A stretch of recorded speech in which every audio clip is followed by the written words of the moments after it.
कक्षा 10वीं हिंदी की पाठ पुस्तक है जिसमें अध्याय हमारा 5वां है नागरी लिपि। ये निबंध है और इस चैप्टर के जो लेखक हैं गुणाकर मूले।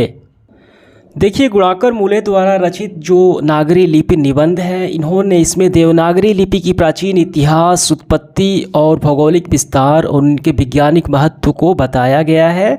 और इन्होंने स्पष्ट किया है कि नागरी लिपि का प्रयोग जो है हिंदी, संस्कृत, नेपाली आदि भाषाओं में भी होता है।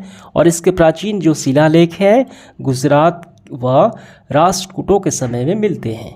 तो चलिए हम इसके सारे अभ्यास के प्रश्नों को हल करते हैं। पाठ के साथ पहला सवाल है, देवनागरी लिपि के अक्षरों में स्थिरता कैसे आई?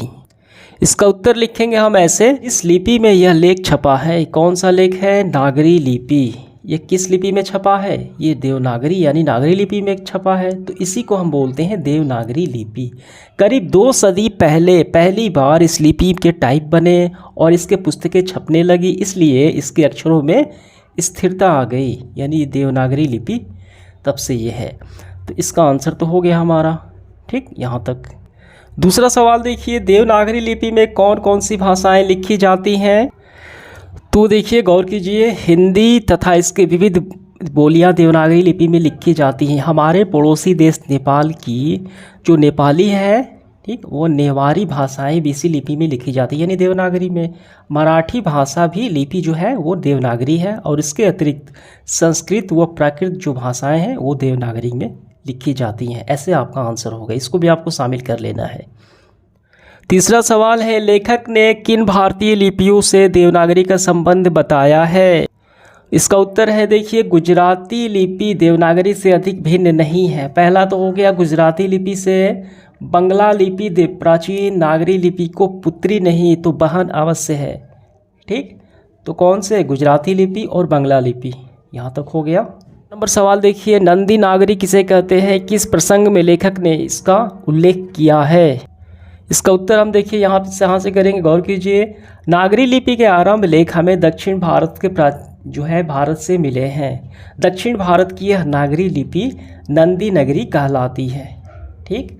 तो कोंकण के शिलाहार, मान्यखेट के राष्ट्रकूट, देवगिरी के यादव तथा विजयनगर के शासकों के लेख नंदी नगरी लिपि के हैं, ठीक है। तो पहले पहल विजयनगर के राजाओं के लेखों की लिपि को ही नंदी नगरी का नाम दिया गया था। ये पूरा हो गया यहाँ से यहाँ तक। ये 5 नंबर सवाल है, नागरी लिपि के आरंभिक लेख कहाँ प्राप्त हुए हैं? उनके विवरण हमें देना है।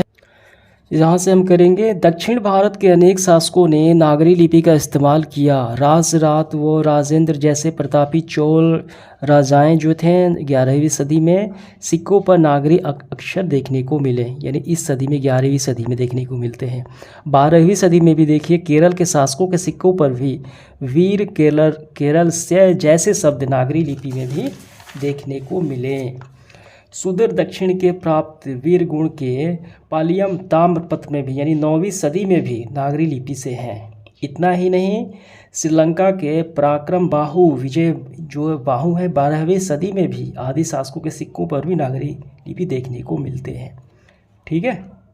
यानी गौर करें तो 11वीं सदी से लेकर 12वीं सदी के मध्य तक ये सभी जो राजाएं थे, तो उनकी जो लिपियाँ लिखी जाती थी वो नागरी लिपि में देखने को मिलती हैं। इसका आंसर आपको यहाँ तक हो गया पूरा। 6 नंबर सवाल देखिए, ब्राह्मी और सिद्धम लिपि की तुलना में नागरी लिपि की मुख्य पहचान क्या है?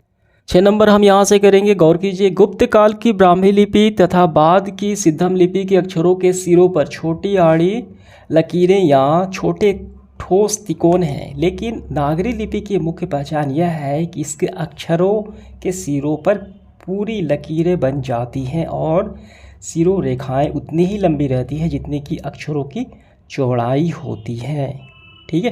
तो यही इनकी पहचान है। 7 नंबर सवाल है, उत्तर भारत के किन शासकों के प्राचीन नागरी लेख प्राप्त होते हैं? यानी उत्तर भारत के जितने भी राजा महाराजा हुआ करते थे उनके लेख नागरी लिपि में प्राप्त होते हैं, तो उनका नाम हमें बताना है शासकों का। देखिए यहाँ से करेंगे। उत्तर भारत के मेवाड़ के गुहिल, सांभर अजमेर के चौहान, कन्नौज के गढ़वाल, ठीक है।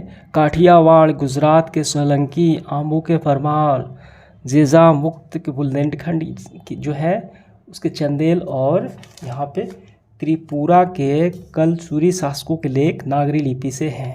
यानी इन शासकों के लेख कौन से हैं? नागरी लिपि में प्राप्त हुए। उत्तर भारत की इस नागरी लिपि को हम देवनागरी के नाम से जानते हैं। ये पूरा आपका आंसर हो गया। नंबर सवाल है, नागरी को देवनागरी क्यों कहते हैं? लेखक इस संबंध में क्या बताता है? देखिए यहाँ पे चंद्रगुप्त द्वितीय यानी इनको बोलते हैं विक्रमादित्य का व्यक्तिगत नाम देव था। ठीक, यानी देव विक्रमादित्य, इसलिए गुप्तों की राजधानी पटना को देवनगर भी कहा जाता होगा।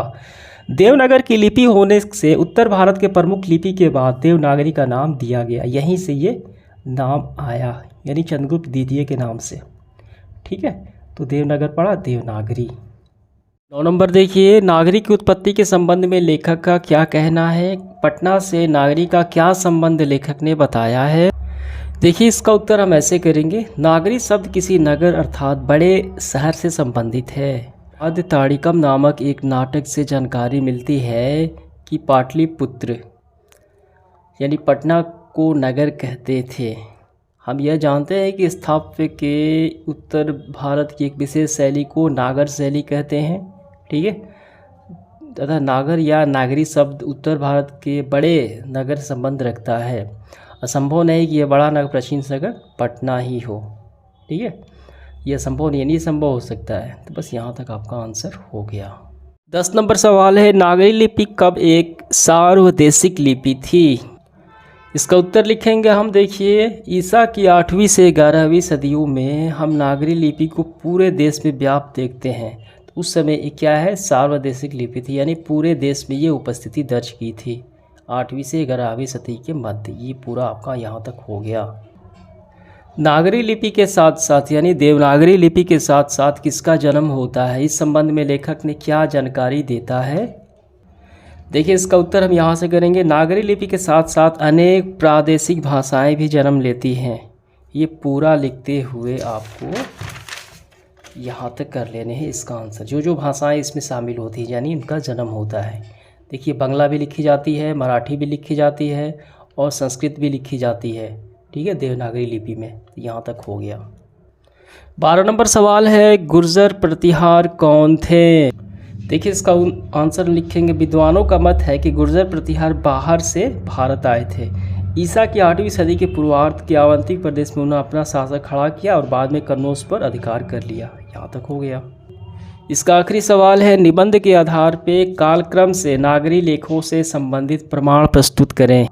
देखिए यहाँ पे कौन कौन से ईस्वी में देखिए प्रमाण 850 में, 1012 में, ताम्रपत्र देखिए 1060 में। इसका आंसर मैं यहाँ पे लगा देता हूँ स्क्रीनशॉट, वो आपको यहीं से कर लेना है। धन्यवाद।